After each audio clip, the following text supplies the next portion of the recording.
Hello, Internet. I am Pastor Recoil, and welcome to my parish. Today is the 5th Sunday after Pentecost, and we're going to talk about it.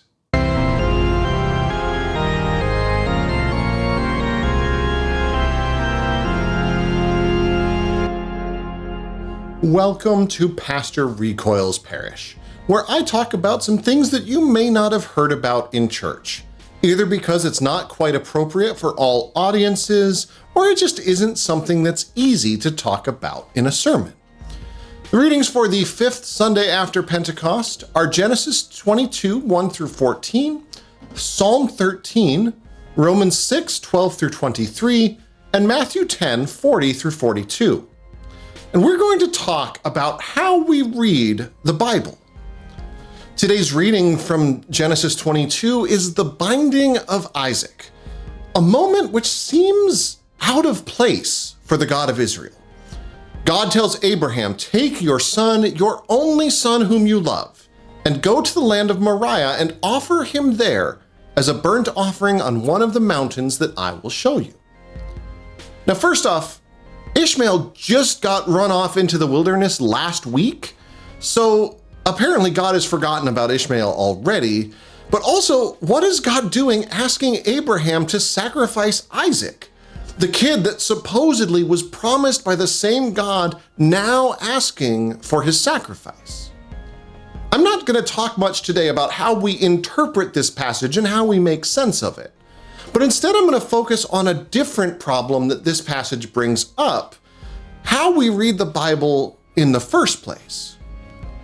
Protestant Christians, those of us who draw our tradition back to the Reformation efforts of the 16th century, tend to read the Bible as a cohesive work, speaking with one voice, something that's called univocality. As an aside, if you've ever wondered how all of these different Christian denominations relate to one another, I recommend Useful Charts series on Christian denominations. There's a card somewhere, and it will show up in the description as well. But anyhow, univocality is how most books that we read work. It's the assumption that there is one voice, one speaker, that is saying the same thing for the whole book. There's a common narrative thread that holds everything together. But the Bible is a problem in this regard, because the Bible is really 66 books for us Protestants, often with multiple authors over multiple centuries, with multiple editors and compilers all happening at different times too. It's actually a miracle that there is any kind of overall theme with that much difference in where, when, and who wrote the Bible. But it also means that there can be several generations of a story recorded behind any given story as it exists in our Bibles today. And more than that, each of these authors, compilers, and editors come from a particular time with particular biases and particular needs for their communities. One of the most obvious examples of this is the four Gospels. They all tell the story of Jesus, but each Gospel is a little bit different, and they offer a different perspective on who Jesus is. But by looking at all of them, we can get a pretty good understanding of the underlying truths about Jesus and what Jesus was about, even as specific things that are more or less significant to the communities who produce those documents keep coming up and are a little bit different. Now, when it comes to the stories in the Hebrew scriptures, these issues are magnified because of time. Often the original form of the story will pick up modifications as it's retold generations later. In the case of the binding of Isaac, some scholars wonder if there was an early form of this story in which Isaac actually was sacrificed, and later forms of the story add in the part of the ram caught in the thicket who was sacrificed in Isaac's place.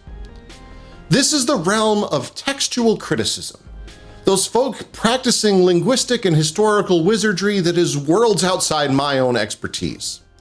Now, I've studied enough to understand their results, but the process is well outside of what I know. But even with that difficulty, there's still a lot to learn from what those folk have uncovered over the years. From my perspective, realizing this about the Bible ends up solving a lot more problems than it causes.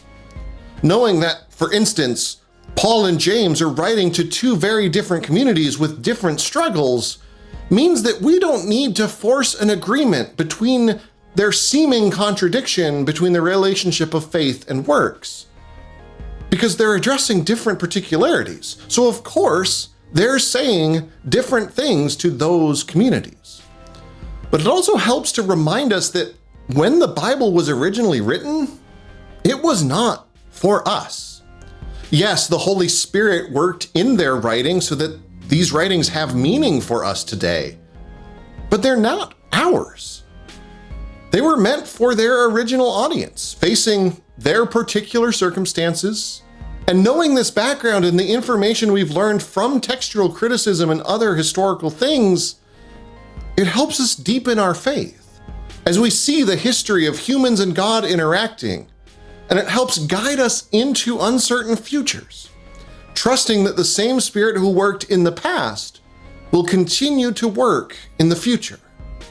So if you want to see more content like this, check out the links to my right, or click the logo below my face to subscribe so you'll know when my next video comes out. Thank you for watching, and take the time this week to love your neighbor as yourself, especially if you don't like them all that much.